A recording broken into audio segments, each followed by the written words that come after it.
بسم اللہ الرحمن الرحیم۔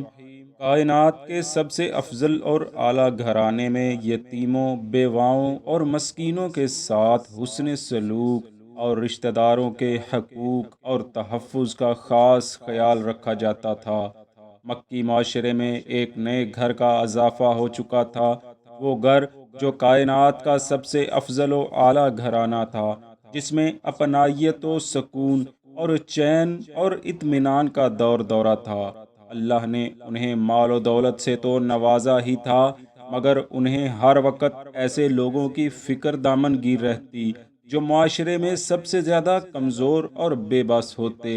ایسے لوگوں کی مدد کی جاتی، یتیموں، بیواؤں اور مسکینوں کے ساتھ حسن سلوک کیا جاتا اور ان کی خفیہ اور اعلانیہ مدد کی جاتی۔ رشتہ داروں کے حقوق کا بطور خاص خیال رکھا جاتا تھا۔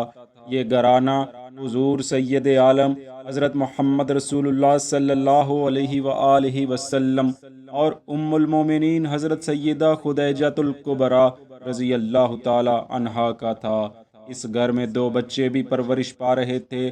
ان میں سیدہ خدیجہ کے پہلے خاوند سے ایک بیٹی ہند بنت عتیق اور دوسرے خاوند سے ایک بیٹا ہند بن ابی حالہ تھے۔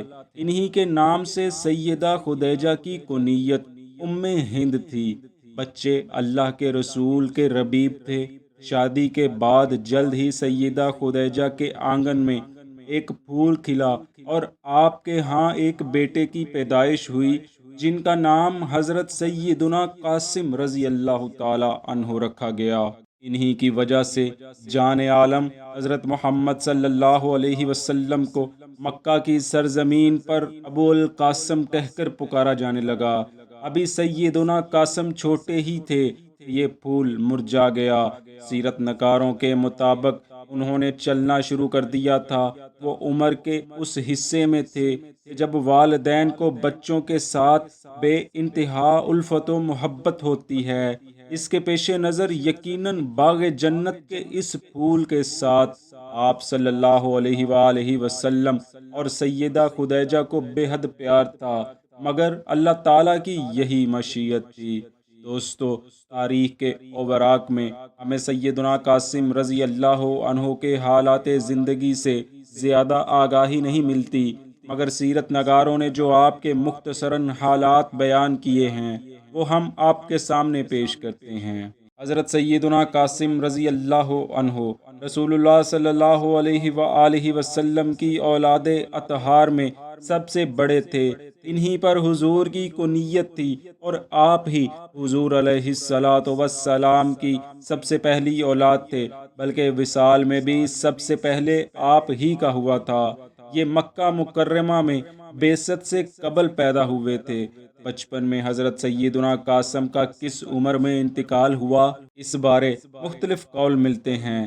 ایک قول ہے کہ آپ سن تمیز کو پہنچ چکے تھے، یعنی آپ والدین اور رشتہ داروں میں پہچان کرنا شروع ہو گئے تھے۔ زبیر بن بکار اور محمد بن نزلہ نے بعض مشائخ سے روایت کیا ہے کہ حضرت سیدنا قاسم زندہ رہے حتیٰ کہ وہ چلنے لگے۔ مجاہد نے کہا ہے کہ حضرت قاسم صرف 7 راتیں زندہ رہے۔ ابن سعد نے بھی محمد بن جبیر سے روایت کی ہے کہ جب حضرت سیدنا قاسم کا وصال ہوا تو ان کی عمر مبارک 2 سال تھی۔ قتادہ سے بھی اسی طرح کی روایت ملتی ہے۔ مجاہد کی 7 راتوں تک زندہ رہنے والی روایت کے بارے بعض تاریخ دانوں نے لکھا ہے کہ یہ لغزش ہے، اور صحیح یہ ہے کہ وہ 7 نہیں بلکہ 17 ماہ تک زندہ رہے تھے۔ امام سہیلی نے بھی یہاں تک لکھا ہے کہ حضور سیدنا قاسم چلنے پھرنے کی عمر تک پہنچ گئے تھے، لیکن ان کی رضاعت مکمل نہ ہوئی تھی۔ چنانچہ ابو داؤد اور ابن ماجہ شریف میں حضرت سیدہ فاطمہ بنت حسین سے اور وہ اپنے والد گرامی سے روایت کرتی ہیں، جب حضرت سیدنا قاسم کا وصال ہوا تو ام المومنین حضرت سیدہ خدیجہ نے عرض کیا، قاسم کے لیے دودھ زیادہ ہو گیا ہے، کاش وہ زندہ رہتا حتیٰ کہ اپنی رضاعت کا دورانیہ پورا کر لیتا۔ آپ صلی اللہ علیہ وآلہ وسلم نے جواب میں فرمایا، اس کی رضاعت جنت میں مکمل ہوگی۔ مصنف ابن ماجہ نے اس روایت میں یہ اضافہ کیا ہے کہ سیدہ خدیجہ نے عرض کیا، یا رسول اللہ، اگر میں یہ جان لیتی تو میرے لیے یہ غم برداشت کرنا آسان ہوتا کہ اس کی رضاعت جنت میں مکمل ہوگی۔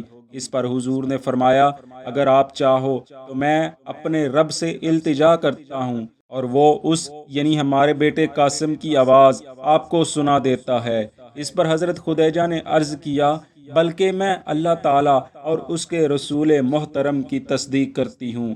یعنی اس روایت سے ظاہر ہو رہا ہے کہ حضرت سیدنا قاسم کا وصال بعثت نبوی کے بعد ہوا تھا۔ امام بخاری علیہ رحمہ نے اپنی تاریخ میں حضرت حشام بن عروہ سے روایت کیا ہے، حضرت سیدنا قاسم رضی اللہ تعالی عنہ اسلام سے قبل ہی وصال فرما گئے تھے۔ یونس بن بکیر نے زیادات المغازی میں حضرت محمد بن علی بن حسین رضی اللہ عنہم سے روایت کیا، انہوں نے فرمایا، حضرت سیدنا قاسم اتنے بڑے ہو گئے تھے کہ وہ سواری پر سوار ہو سکتے تھے اور ٹیلے پر چل سکتے تھے۔ جب ان کا وصال ہو گیا تو عاص بن وائل نے کہا، محمد عربی صلی اللہ علیہ وسلم ابتر ہو گئے ہیں۔ اس کے جواب میں سورہ کوثر نازل ہوئی۔